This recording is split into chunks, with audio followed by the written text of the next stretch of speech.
Wife was flirting with a coworker. She said she'd stop, but it happened again. Does this relationship have a future?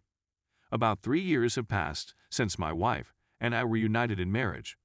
Last Christmas, I learned that she had been engaged in a long chat with a colleague in which they mentioned having several times and how they couldn't wait for the next one to get around to them. The guy informed them that he intended to reserve a hotel near their place of business immediately after Christmas.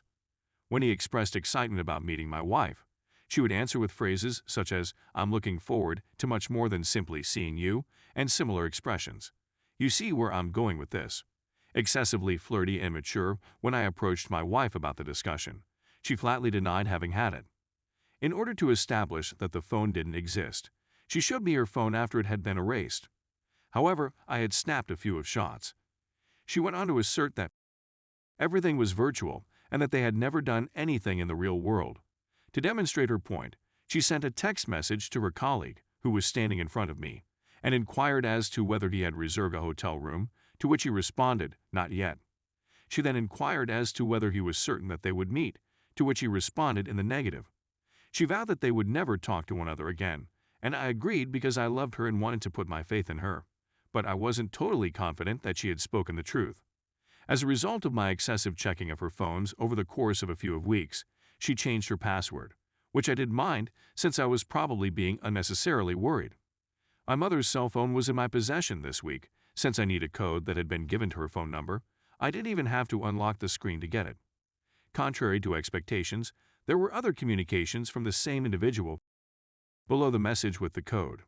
An audio file, a shirtless snapshot of himself in front of the mirror, and a message that stated "sweaty," and a few tongue emojis were among the messages.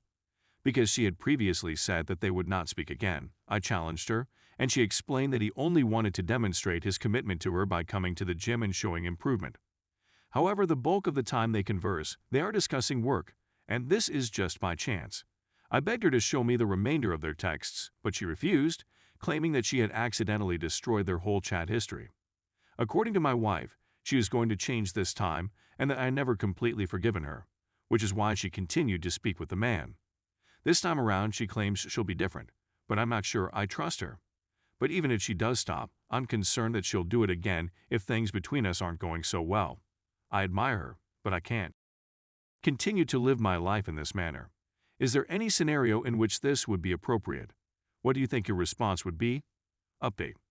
After reading every single remark on the Reddit article, my brain was unable to deal with the tragedy and collapse of the universe I had made for myself, in which my wife is my love, best friend, and partner, as well as the person I most respect. I couldn't believe what I was seeing. She was perfect, and she brought me a lot of joy throughout the years. I was certain that there was no other couple on the planet that could have what we had. We were both ecstatic for a long period of time. We had a lot in common. We were both gorgeous, innately kind, had enormous hearts, and had achieved tremendous success in our respective fields. Following the Reddit post, I relocated to an Airbnb subsequently to my family's home to give me some time to reflect. It was a dreadful time, but a psychologist supported me in regaining my mental health after a period of depression. Moreover, it occurred at the same time that the pandemic struck my city hard. I contracted the virus, which did not assist the situation. My wife sincerely apologized and explained that they had not met throughout this time period as we continued to converse. I knew it wasn't real, but I was prepared to forgive the lady of my dreams, who remained at the center of my universe's most sacred temple. Then there was the day before last, when I came to our apartment, prepared to forgive her and resolve the situation in the most adult way imaginable. Then there she was, but I was the one who was caught aback, to put it mildly, by her appearance. My wife and the gentleman were both completely nude in my home. The man in the texts, the one in the images, they're all the same guy. She stated she didn't even care for it at the time. Meanwhile, my wife was getting dressed in the bathroom. He was sneaking about in the corner. In my restroom, he apologized and said, "Sorry, buddy," when I spotted him hidden there. Is this the location where I'm going to murder him? I pondered for a short second. Nevertheless, I quickly answered, I have nothing against you, since the guy was over heels in love with this beautiful lady. Even if he was doing it in a home that was littered with my photographs. Photographs from our wedding as well as our family's gatherings. Images of my departed father, who would be saddened to watch the dissolution of a marriage that he never saw take place. He has been the driving force behind my attempts to make the world a better place from the beginning of my career. He went away a little over 2 months before our wedding. Please accept my apologies. I still think the world of her and cherish her to the moon and back. However, I'd come to the conclusion that enough is enough. In the event that my world comes crashing down, I want to be able to establish a new one that isn't built on falsehoods and in which I am not just a blind believer worshipping a fake deity. Godspeed. Story number 2. The second cheating retaliation story. Though less painful than the previous one, this breakup occurred approximately 2 years after the previous one. The guy I was dating was much more out of the closet than I was, and it was fun to be with him. It just so happened that he was the older brother of my best friend at the time. My friend would often keep to himself when we were together, and I'm not sure what it was about him that drew me to him, but there was something about him that I liked. It all started with me just chatting with him while my friends were getting ready to go somewhere. Being able to make him smile was enough for me at first, but eventually I was able to persuade him to join us when we were hanging out as a group of friends. The two of us were clearly getting closer, and almost all of my friends, especially my best friend, were pushing for the two of us to get together. I was beginning to feel the same way. I asked him out on a date around Halloween, and to my surprise, he accepted. For the first year, I felt so alive just being in his company, whether it was going on dates or simply lounging around his house watching a movie. I loved being in his company. The situation had gotten so bad that I was practically living at my best friend's house because I hadn't told my parents about my relationship and didn't want to have to explain to my father why I was 17 years old and had a 19-year-old boyfriend. That the family was supportive of us, making me feel as if I were a member of the family, was extremely beneficial. His confidence in himself and his ability to form his own group of friends were the catalyst for the shift in his circumstances.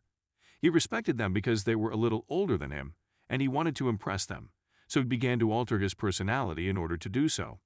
When it first started, it was small things, like making slight jabs at me when my friends were around, but it quickly progressed to him simply doing whatever he wanted whenever he wanted.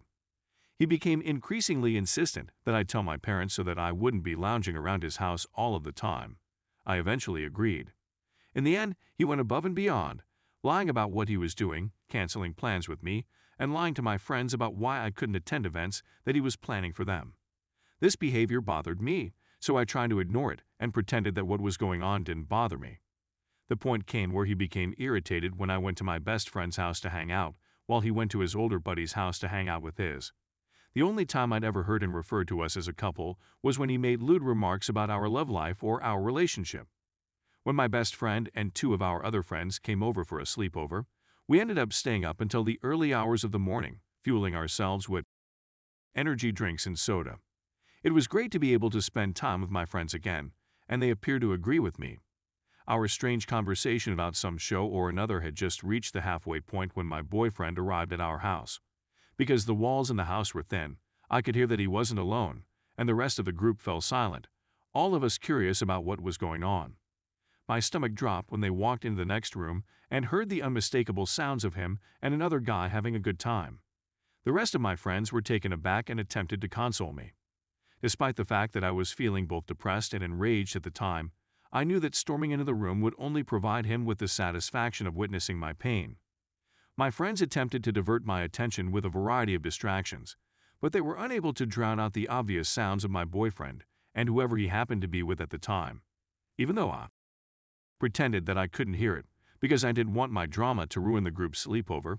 With each sound that could be heard through the walls, my sadness turned to rage. After my friends fell asleep, I remained wide awake in the silence of the room, the sounds of the room still audible to my ears. When the noises stopped, I turned around to see my boyfriend's friend, who was shirtless and disheveled, making his way to the front door through the open door, which I immediately closed. Simply put, I did not sleep that night and woke up the next morning still feeling very angry about what had happened. It was necessary for my boyfriend to get up early in the morning because he was traveling out of state to visit a college he was interested in attending. My husband had just awoken, and I was in the kitchen, sipping some hot tea. He stumbled into the kitchen, half naked and smelling of cheap cologne, to cover up the stench of the kitchen. He was tugging on one of my old shirts, which I had given him as a birthday present, and pretended to be fixing his hair while I was watching. "Did you stay up all night again, babe?" says the narrator. The question came out of his mouth in a sleepy and familiar tone. He was aware that I had a habit of not sleeping at times and occasionally losing track of time, so he didn't make any assumptions about my whereabouts. When I looked up, he was smiling at me as he always did, which made me even angrier because I knew he thought I hadn't noticed him. "Could you please make me a cup of tea? I need to get back on the road as soon as possible." To get the tea packets, I simply stood up and walked around the bar area, where they were waiting for me in the kitchen area. I sat there, watching the tea kettle boil, and considered hurling the boiling water at him, but decided against it. When the whistle began to blow, I poured hot water into his mug and reached for the lemon juice he liked to put in his tea every morning as soon as it started.